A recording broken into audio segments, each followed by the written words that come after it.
So gamers, today we're looking at the finals of calling Kuala Lumpur. And this is going to be Pudding Tam on Aurora versus Nick Butcher on Zen. Aurora Zen kind of like the two of the best aggro decks in format. Aurora kind of came out the gate swinging as soon as Rosetta came out. And Zen used to be king of the format, but then he got nerfed. Then he was still king of the format, then he got nerfed again. And everyone kind of chilled out for a bit, but it looks like he still might actually just still be king of the format, which is crazy. So we have the new version of Zen, which is very much like, it's very Tiger focused. You play your Tiger lines, you have the aspect of Tiger bodies. Your objective is basically to resolve these really above rate offensive turns with stuff like Chaser Tail. Chaser Tail is really like the best card that you have.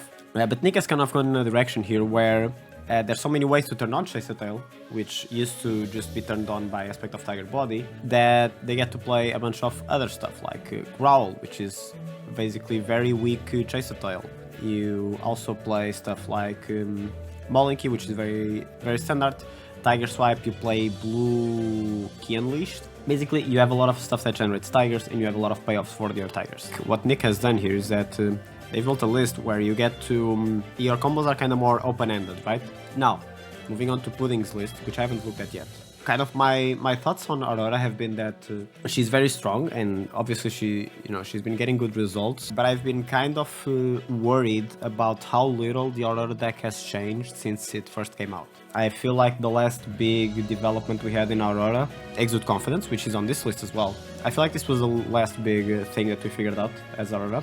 And this was like month 1 or 2 of Rosetta coming out. We had figured out that Exude was good into Enigma. Okay, so there is some stuff to watch out for here. The list is very standard. The only cards that I haven't seen in Aurora list very often are Scar for Scar and Sink Below.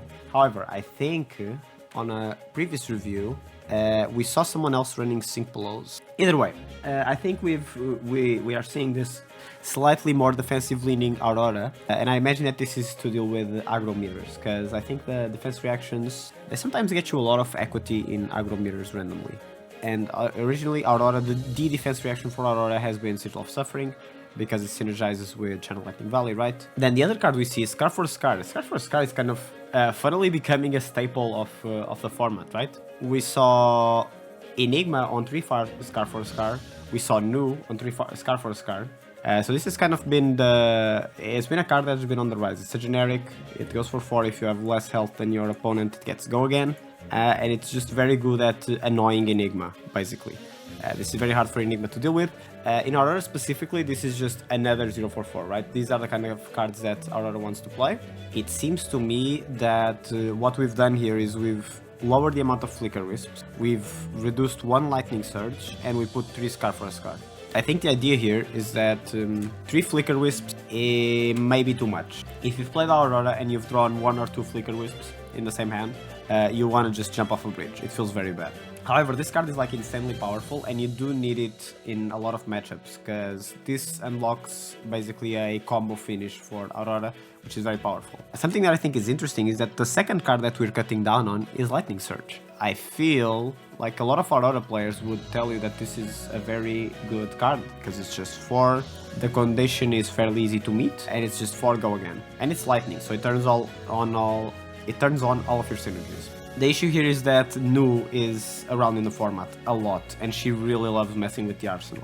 So I think it makes sense that if you have to cut one of your conditional Go-Agains, it's the one that wants to be in the arsenal. Aurora players lately, they haven't been going for the all-in Flicker Wisp combo, and by all-in I mean you play the Iron Weave and you play the Crown that gives you gold. The standard combo is already very, very powerful. But the equipment suit is definitely good to go over the top. We do see Balance of Justice. Why are we on Balance of Justice? Let me think. Who's drawing cards nowadays? For the mirror match. Oh, you might be cooking actually. Because Aurora does love drawing cards. And it does seem like a relevant matchup to tech into. Yeah, it might be for the mirror match. I think you're right. So maybe the idea is that you play Balance to deal with Aurora specifically. Which seems like an interesting idea. So what are we trying to find out here? If I'm thinking in my brain how this matchup is going to work at like a very base level, is that they're both going to want to throw numbers at each other, and Zen's numbers are going to be slightly higher for most of the game, and then some turns Aurora is going to start getting draws. If she's sticking the draws, then she can make up the difference from Zen's just above average output. However, I'm a bit worried on the side of Aurora about how she's going to deal with stuff like all the defense reactions that Zen is playing, Zen state tokens on arc lightning turns, all of that stuff seems very scary for Aurora. And on the side of Zen, this is something that I've seen more and more Zen players bumping into. How many defensive tools do you actually want to bring into Aurora, right? Okay, and what else are we trying to find out about here? I guess do we play Flicker Wisp is an interesting one. Okay, and I'm sure we'll find out about some more interesting interactions as we get into the game. Since I haven't seen much of this matchup, my questions are very surface level. But yeah, hopefully we're going to learn some good stuff. Let's get into it. Okay, so on the side of equipment, everything looks very standard. Zen has standard equipment plus AB1, Aurora has standard equipment, the boots are Snapdragon Scalers. Snapdragons, I think the role of them is either to do a really silly turn with Enlighten Strike, so Enlighten Strike, draw card, break Snapdragons, or it's to... what's the other one? Oh, when you have a really bad hand, you can try to smooth it over with Snapdragons, because sometimes you're missing Go again. Okay, turn starts off with Zen activation, aspect of Tiger Body. Yeah, like I was telling you before, traditionally the line here is Chase a Tail, but Nick has the deck built in a way where this can be a million things. It's a bit harder to guess, but it is Chase a Tail, I see it in hand. Okay, Stick for 2, Tiger for 1, Chase a Tail for 4, then it's going to be Aspect for 3, then it's going to be Tiger again for 3, and then the last card in hand, whether or not it gets played, we're not sure yet. If I had to guess, it's probably not going to get played. I think as a Zen player, you like trying to smooth out your turns to make sure you're presenting damage every single turn instead of trying to go super high. Oh, something else we should mention here is that since Nick is the higher seed, they get to choose going first or second, and they chose to go second, which I think is very standard in the aggro mirror. There is some nuance nowadays, like I feel like this is the kind of thing that used to be very straightforward before MST. Like you would just, if you're an aggro deck, you want to go second, so you get the first attack that your opponent doesn't get to block for free, right? Because if you attack on turn 0, they can just block with your entire hand and draw the hand back up. But now with MST, all of the aggro decks, basically all of them, I think there might be some exceptions, but they all have these like marginal benefits to going first. Like Aurora can make a rune chant, and a lot of times she can also make an embodiment of lightning, which is very good. Zen gets to transcend and turn on traverse, which is very good. It used to be more good on the older versions of Zen, which were more combo heavy. Now you have a lot more time to like find your chi, transcend, to turn on traverse. All of this stuff can happen a lot slower now. But yes, so Nick makes the standard choice, which is as an aggro deck, I want to go second, so that I get to have the first impactful attack. And we can see that it really showed. It already really shows, right? Because Nick is at 38, Pudding is at 30, and it is expected that they'll keep this kind of life dynamic for most of the game until someone pulls off like a big turn to swing it. And if the game keeps going at this rhythm, then Pudding dies first. And that's the idea behind going second as the aggro deck. Both of these decks often have to play in this way where you're trying to carry as much value as you can from turn to turn in the way that is least disruptible, right? So what this means is that a lot of times Aurora will want to make an embodiment rather than arsenaling a card, because Arsenal gets destroyed by CNC, embodiments don't get destroyed by CNC. Okay, so we see the blue Tiger Form Incantation, Kasaya for 2. This is one of those cards that just turns on Chase a Tail on a whim, right? Like, because we play Tiger Form Incantation, we have an extra Tiger this turn. If we have an extra Tiger and we transcend, we just get to play Chase a Tail. And you know, if the situation here is that we're resolving 2 Chase a Tails in the first 2 attacks of the game, that's really good for Nick. This is like your highest value card and you've played it twice in the first 2 turns of the game. And that's kind of what makes Zen so powerful, right? Is that because he just tutors something basically every turn, he just gets to... yeah, Zen does this... it's very funny. Zen plays the deck like... it's like a tier list, the way he plays the deck. It's like, okay, S tier, what's in S tier? It's Chase a Tail. I'm playing Chase a Tail every turn. I'm out of Chase a Tail. Okay, Tiger Swipe. That's A tier. Let's play Tiger Swipe now. It's very funny. He just keeps going down the list until you get to the end of the deck, until you get to the end of the game, where he's playing like the least powerful lines. But yeah, at the start you have to deal with these insane turns. Okay, so here it's second strike for go again. Wax on. Okay, yellow wax on. Let's pull this up actually. We've been speculating that the reason that we're playing all of these wax ons and wax offs, I thought, was to create sensei tokens to piss off the rune blades. Wax on specifically has some applications against assassin that were very popular during the original MST meta. I think the specific line was something like you put wax on in front of leave no witnesses, and it blocks leave no witness plus a rousing wave, which is very powerful. And then there's also some lines when you're trying to block bonds of agony. Wax on is also like a hell of a card because it's a one card that blocks for 5, and a lot of the time bonds of agony is trying to go 5 and beyond. So what we're seeing here is a new application of this, right? We can see that yellow wax on stops the Aurora breakpoints, right? And that's because Aurora is only playing 0 cost cards. Typically they go for 4. The annoying on hits are usually coming in for 4, and wax on is a 1 card that stops that, and that's why we can afford to play it in yellow, I think. Is because even in yellow it's very effective against Aurora. Both players at 21. I think Aurora might be making up some of the difference here from the initial points of the game. Blocking 3, taking 1. Yeah, because this Zen from Zen, this is kind of like the risk of playing Zen, right? Is that when you're transcending and when you're activating hero ability, you're basically God. But when you're not, sometimes you just have like shitty turns. So what's the line here? Oh, Traverse, is it time? What is in that hand? I see E-Strike. Is that another Chaser Tail? You can't resolve 3 Chaser Tails in 4 turns, Nick. You gotta chill out. Okay, now we go to Nick's turn, and now we're going to see some real scary stuff, I think. So activate Zen, make a Tiger, get Aspect of Tiger Body. Okay, so it's looking like a pretty normal Chaser Tail line, actually. So I'm guessing that the idea is you pitch a blue to pay 1 for Chaser Tail, and then you do the entire Chaser Tail line, so 4 plus 3 plus 4, and you end on Weakest Link. And if Aurora happens to have a no block in hand, which it's very likely she will, because we've seen 0 lightning valleys, 0 lightning presses, we've seen a few instances, but not that many, so it's pretty likely that Weakest Link's effect will be live. It's very possible that Aurora loses the game on this turn. Well, not literally lose the game, but basically loses the game. Pudding staring down the board like, ooh, this is a lot of damage. Opting to block in an early chain link. Okay, that's why. Yeah, and I think I see some non-block cards in hand. I see Electrostatic Discharge. It's very scary for Pudding here, because not only do you have a lot of non-blocks in the deck still, because you've been playing mostly at decks, you have the really good ones like Channel Lightning Valley. I don't think you're supposed to block here as Pudding. I think you're supposed to wait for the last chain link. Weakest Link. Okay.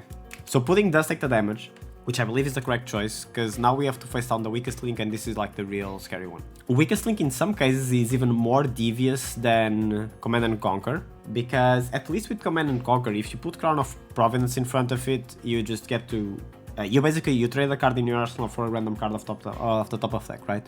With Weakest Link, if Pudding puts Crown, hoping that by sending a non-block from hand to the bottom of the deck, they're going to get a card that doesn't get affected by Weakest Link, that just might not happen. You might send Electrostatic Discharge to the bottom of the deck and get Channel Lightning Valley, and the situation is still miserable. But Pudding does have armor, and I think this might be the moment to use it. Yeah, giving up Tunic and Grasp. Oh, that's so sad, man. Yeah, Pudding's shaking their head. This is a very sad situation. Very well executed from Nick's side. I think if I'm Pudding, I'm trying to think if Pudding could have played this better realistically. Because if you know that the Weakest Link is coming at the end of the turn, obviously play it differently, right? You don't give up 2 cards to block the Chaser Tile. The question is whether it is realistic to do that. And unfortunately for Pudding, Pudding's a great player, much better than me. But I think if your Zen opponent pitches a blue for Chase the Tail and doesn't swing weapon, you have to be ready to deal with Command and Conquer or Weakest Link. And I think if you're in that mindset, like I'm going to have to block either Weakest Link or Command and Conquer, you should take all the damage from Chase the Tail. By the way, I just want to point out, it's crazy that Aurora took that insane Weakest Link turn, and still the life total is kind of even. I was telling you that there's probably going to be a pivot turn at some point in the game. I thought that that Zen turn was going to be it. The line here is probably pitch a blue for Tiger Form Incantation, then Transcend, do something, some 0 cost line with Zen, and then Weakest Link. Back-to-back Weakest Link turns for Aurora to deal with, which is pretty scary. Get 1 pitch from Kasaya. Kasaya is so silly, man. What a silly... Zen makes me so mad, I swear to God. He just has everything, dude. Yeah, and it's another Chase the Tail line. So we're on turn 5, we've played Chase the Tail on 4 out of the 5 turns. This Zen deck is powerful. Like I'm saying, how about, oh, high 8 Zen, he just has everything. Nick clearly built a very good Zen deck. Having Chase the Tail online every single turn is very hard. Yeah, Pudding once again like forced to block, this is really bad. Skipping 2 cards. So this was back-to-back Chase the Tail line into Disruption, which is insane.